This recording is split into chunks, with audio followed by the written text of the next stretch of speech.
E aí galera, beleza? Professor Virgão com vocês, mais uma História em Cena, agora falando sobre os movimentos sociais da República Velha, ok? Para finalizar aí com chave de ouro a República Velha. E quais são esses movimentos sociais? A gente vai trabalhar com vocês agora esses principais movimentos que são rurais e urbanos, beleza? Então vamos lá, ó. Nós temos entre os movimentos rurais, nós temos aí os messiânicos, perfeito? Revolta de Contestado, revolta de Canudos e o cangaço. Entre os movimentos urbanos, nós temos revolta da vacina, anarcossindicalismo, tenentismo e a revolta da chibata. Seja bem-vindo ao História em Cena, vamos trabalhar agora esses movimentos com vocês. Vamos lá! Olha o que está aparecendo aí na tela para ti. A figura de um ancião, né? Lembra um ancião, a figura de Jesus Cristo, né? Me lembra ele? Na verdade, são os movimentos messiânicos. É a Guerra de Canudos, como está aí embaixo, ó, 1893 a 1897. Messiânico porque o líder lembra o Messias. Como eu disse a vocês agora, a imagem de Jesus Cristo. Antônio Conselheiro, ele era um homem letrado. Advogado que, após a morte da esposa, se dedicou à vida a literalmente dar conselho, orientar, ajudar as famílias mais pobres do sertão, do interior da Bahia. E ele começou a levar essas famílias para uma fazenda abandonada, às margens do rio Vaza Barris, no sertão baiano. Para longe das fazendas, para longe do mando e desmando, do controle dos coronéis. Olha, veja só, pessoal. Então, o Antônio Conselheiro, ele tinha essa visão da necessidade de melhoria de vida dessa população. Ele tinha um discurso monarquista, tá? E por isso, todo o movimento de Canudos, que não foi um movimento rebelde, não foi um movimento contra a República, assim como ele foi taxado. Antônio Conselheiro, apesar de ser monarquista, pessoal, ele tinha suas razões. A República pregava melhorias de vida, mas qual melhoria veio para essa população, né? Não veio nenhuma melhoria. Saiu da monarquia, entrou na república e a população pobre continuou na mesma situação. Ora, era preciso de benzimento para quem tivesse com uma dor de barriga para não morrer lá no sertão da Bahia, porque hospitais não se tinham. E isso parece que não mudou até hoje. Então, Antônio Conselheiro era um homem religioso, de um catolicismo rústico, tá? Que ele seguia muito a sério, assim como todo nordestino, inclusive até hoje. Daí, ele organizou uma comunidade chamada Belo Monte, ok? Que está aparecendo aí na imagem para ti. Os vestígios, o que sobrou de Belo Monte. E isso aqui foi muito bonito no início, tá? Comunidade independente, sem o controle do Estado, logo não pagava tributos ao Estado. Extremamente religiosa, com suas leis próprias, ok? E por essa razão, Belo Monte, ela vai despertar o interesse e, na verdade, a inveja e a raiva de três potências, como a tela está mostrando para ti agora. Ó. Primeiro, fazendeiros, a igreja e o Estado. Os fazendeiros, pessoal, porque estavam privados de mão de obra que eles perderam. Não esquece disso. A igreja, porque ela tinha, na visão dela, um novo concorrente religioso, Antônio Conselheiro. E o Estado, porque não iria permitir, literalmente, uma cidade, porque Canudos chegou a mais ou menos 30 mil pessoas, autônoma, ok? Que não pagava impostos. Então vão ser acusados de dar guarida a quem? A cangaceiros, a ladrões, porque muitos passavam por Canudos, ele não ia expulsar. Foram acusados de serem monarquistas, um movimento rebelde contra a República, e eles nunca foram.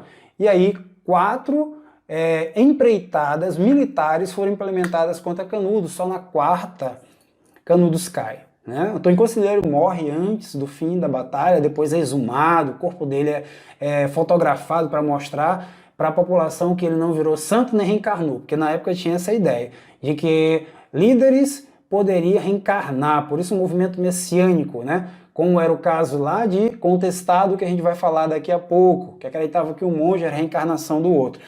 E isso era uma tradição antiga, porque desde o século XIX nós já tínhamos esses movimentos. Os livros não trazem, mas nós temos desde o século XIX já movimentos messiânicos no Brasil. Daí, o que nos interessa para a prova de Canudos? Foi um movimento de busca de autonomia dessa população camponesa, mas que vai ser rechaçado com violência pelas autoridades. Aí estão as três grandes autoridades da época e que vai reagir à violência que recebeu com violência, com guerra de guerrilha. E não vai ser fácil vencer Canudos. Ok, pessoal? Daí, ó, o que a gente pode perceber? Assim como Canudos, lá no Nordeste, no sertão da Bahia, nós temos contestado. O mapa que está mostrando aí para vocês, entre Paraná e Santa Catarina, era uma região que na época, entre 1912 e 1916, não se sabia bem certo a quem pertencia, se era um dos dois, por isso região contestada.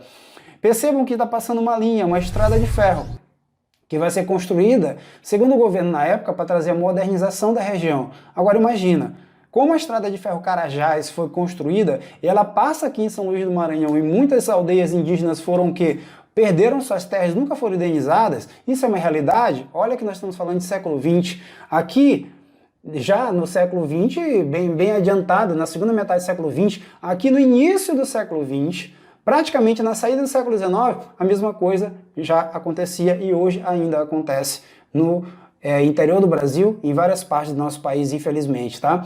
O que? É a tomada de propriedades privadas de pequenos agricultores, né? E de terras indígenas, e hoje também de terras quilombolas, aproveitando aqui o tema para ampliar a nossa discussão, porque Enem, vestibulares é isso, ampliação de debate. Não vão te perguntar em si o que foi somente a guerra de contestado, mas vão utilizar a guerra de contestado no Enem para ver a luta, a resistência social que hoje é muito presente no campo, principalmente no que diz respeito aos assentamentos quilombolas, apesar de contestado não ter nada a ver com quilombolas. Vamos aqui, ó.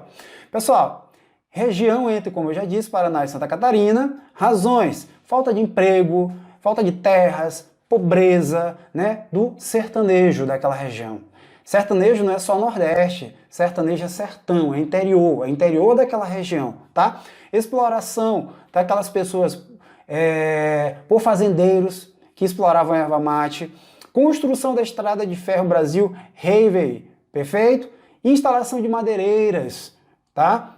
Essas madeireiras deveriam escoar a sua madeira pela estrada de ferro. Daí, muitos proprietários, pequenos roceiros perderam suas terras. Foram agregados com mão de obra e depois, terminada a construção da estrada de ferro, foram expulsos com uma mão na frente e outra atrás. Isso gera o quê? Revolta.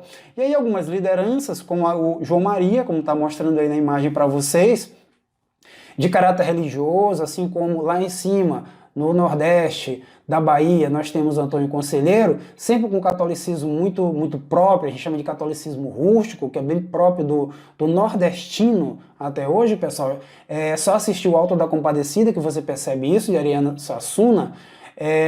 A gente percebe que eles organizam algumas comunidades chamadas de Vilas Santas e vão receber também a retaliação militar, assim como Canudos. 6.000 soldados atacaram e nós tivemos um massacre aí de 20.000 sertanejos daquela região mortos, como a imagem mostra aí para vocês, soldados do exército brasileiro daquela região que foram enviados para debelar esse grupo de, segundo o governo, desordeiros, né? Monarquistas,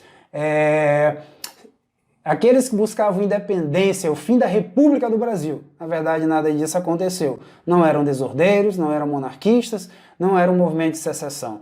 Era simplesmente camponeses, trabalhadores, agricultores, pobres, que estavam fugindo do desemprego, da miséria, tá? E do controle dos grandes fazendeiros do Brasil naquele momento. Ter uma vida de sossego, uma vida tranquila, que não é uma vida sem trabalho, é uma vida tendo sua terra, tendo a sua propriedade e tendo direito sobre si mesmo. Na verdade é isso que tanto Canudos quanto Contestado buscavam. Legal? Vamos avançar? Beleza. Cangaço. O cangaço foi um fenômeno. Um fenômeno em que sentido? Não foi revolta, rebelião, não foi revolução. O cangaço não foi um assentamento. Na verdade foi um movimento de pessoas pobres do sertão do Brasil, tá?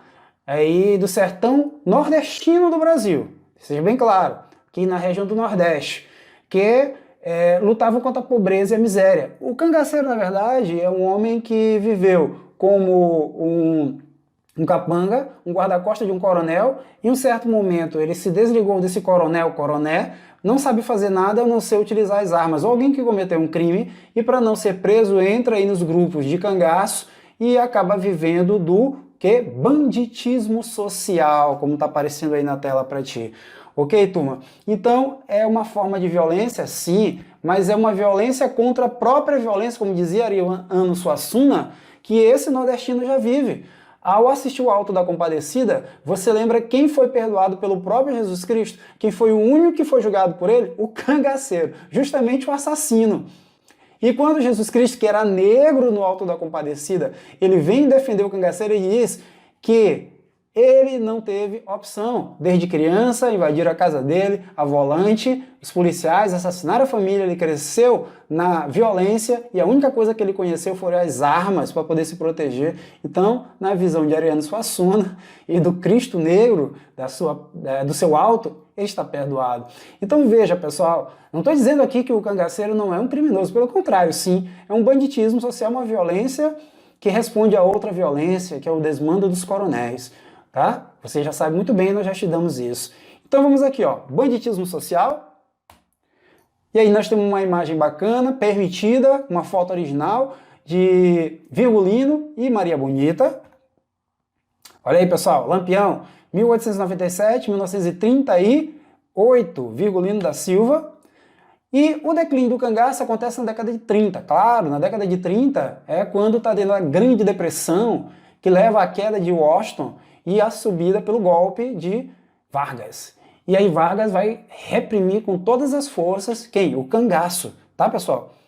O resultado do cangaço, é claro, pessoal, vai ser debelar todo o movimento. E mais uma vez eu trago aí para vocês reforçar as origens: miséria, seca, violência policial, injustiças, exploração, laços de compadrio, não esquece disso, entre fazendeiros e vaqueiros, que ao ser rompido, esse vaqueiro não tem outra coisa a fazer, a não ser sobreviver do que ele sabe, que era o quê? Atirar, matar e roubar em seu benefício, fazendo alianças com o fazendeiro, fazendo alianças com outro fazendeiro, não tinha um lado decidido, na verdade o lado cangaceiro era o seu mesmo. E disputas familiares, porque é aí que o cangaço entra, tá? Fazendo serviço sujo que as famílias ricas do Nordeste brasileiro não faziam, não sujavam suas mãos, ok? Mandavam quem? Os cangaceiros. E aí Virgulino, uma foto aí do seu bando, uma foto original.